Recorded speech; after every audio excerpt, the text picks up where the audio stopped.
Hey there, and welcome to The Explainer. We have such a cool story for you today. It's all about magic, a little bit of mischief, and some seriously amazing adventures. Ready? Let's go. You know those stories that just feel like pure magic? The kind that makes you lean in a little closer and just have to know what happens next? Well, you are in for a treat because that is exactly the kind of story we have today. Okay, so let's imagine we're traveling way, way back to ancient India. We're going to a village called Gokula, and that's where we meet our main character, a little boy named Krishna. But here's the thing about Krishna. He wasn't just any boy. His life was jam-packed with wonders, and believe me, wherever he went, something incredible was bound to happen. Okay, picture this. It's a totally normal, peaceful morning in the village. And then suddenly, crash! This huge, booming sound just shatters the quiet. It sounds like a massive thunderbolt just struck right there. Two absolutely giant trees have just fallen over. Everybody comes running out of their homes to figure out what in the world just happened. And that was the big question, right? But how? There was no storm, not a cloud in the sky, no lightning, just these two massive trees down. It made no sense at all. It was a total mystery. So you have the grown-ups, and they are just scratching their heads. They're thinking, oh, it must have been a freak accident, a thunderbolt we didn't see. But the kids who were playing nearby, oh, they knew. They knew exactly what happened.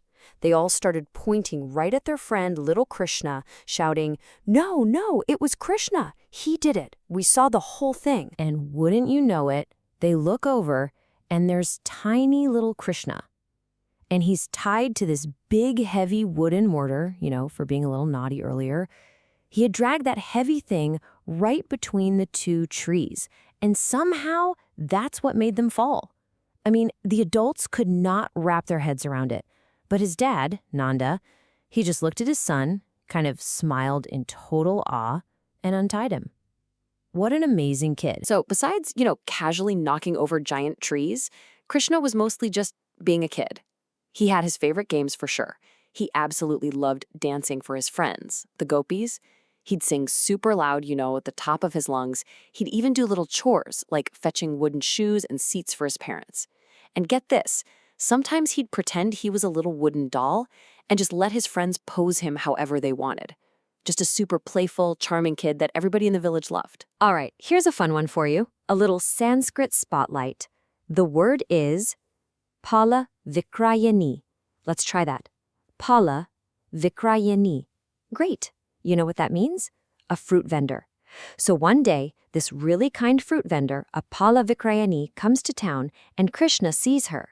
And he decides, ooh, I want some of that fruit. And you are not going to believe what happens. So Krishna runs up to her, holding just a few grains of paddy, like rice, in his little hands. And of course, he spills most of it on the way. But the fruit vendor, she just sees this sweet little boy trying his best, and her heart melts. So she takes the few grains he has left and gives him a big handful of fruit in return. And the second she does that, bam! Her own fruit basket magically fills up with glittering jewels and gold. Her simple act of kindness was rewarded in this incredible, magical way. And you can just tell how much he was loved. His mother, Yashoda, would be watching him and his brother Balarama playing all day. And when it got late, she'd call out with so much love, saying something like, "Oh, darling, come here. You must be so tired from all your playing." You can just hear it, can't you? That pure mom love, just wanting her boys to be safe and cared for. But, it wasn't all fun and games and magical trades. There was a flip side. Some pretty scary things started to happen. And strangely enough, they always seemed to be happening right where Krishna was. I mean, it was one thing after another. You had a demoness named Putana who tried to trick him when he was just a baby. Then, a whirlwind demon called Trinavarta literally swept him up into the sky. And of course, you remember the two giant Arjuna trees that almost fell on him. So after all of these close calls, a wise man in the village named Upananda stood up and said, "Okay, enough is enough. This place, it's just not safe anymore. we have to move. And so that's what they did. The whole village packed up and moved to a new home. And their new home has such a beautiful name, another Sanskrit word for us, Vrindavanam. Say that one, Vrindavanam. Isn't that a lovely name? It was this gorgeous forest area, and everyone was just hoping this would be the fresh, safe start they all needed.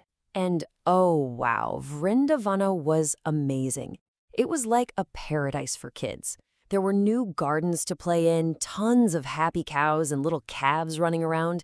There was this big, beautiful mountain and the peaceful Yamuna River flowing by. You can just imagine Krishna and his brother Balarama seeing all this for the first time. Their eyes must have been huge. They were so happy. So now that they're in their new home, Krishna and Balarama get their first official job. They become calf herders, which honestly sounds like the best job ever. They get to take care of all the baby cows, leading them out to the fields, and basically just play with their friends all day long. Not a bad gig. So everything seems perfect, right?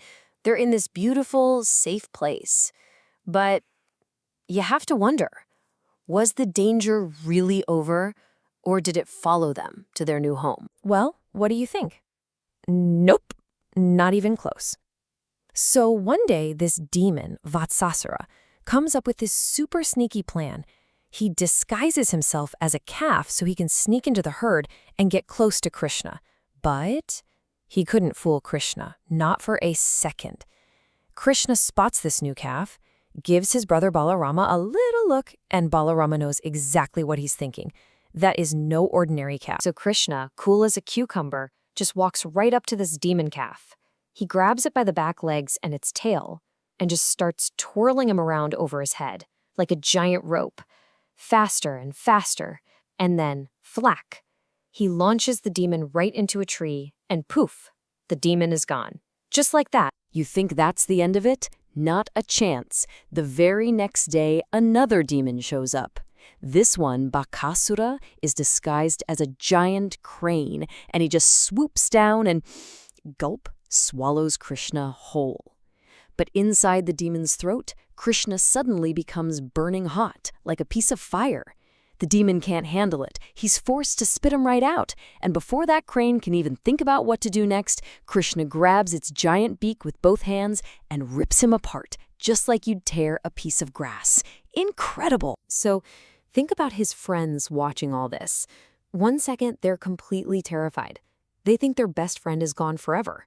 They were so worried. But then when Krishna pops out, totally fine, and beats the monster, all that fear just melts away and turns into pure amazement and happiness. They all just rush over and give him this huge group hug. They were so glad he was safe. And when the grown-ups back in the village heard these stories, they were just stunned. They started remembering something a wise man named Garga had told them a long time ago. A prophecy. He had said that this boy, Krishna, was special, that he was protected by goodness.